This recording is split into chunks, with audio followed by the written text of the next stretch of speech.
Good morning, everyone. Unity. I am here today to speak on the topic of unity and help understand that unity is strength. In this competitive world that we currently reside in, everyone wants to outperform one another in the both professional and personal aspect of life. Unity is the need of heart in every country. People need unity to survive. If people will not unity, they will become weak alone and then they will be facing a lot of problems. A group of people is always greater than a single person that is alone in all means.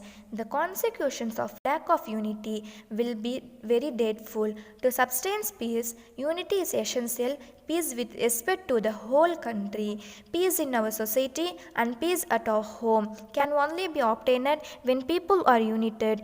Unity is the being there for each other, is every small and big situation.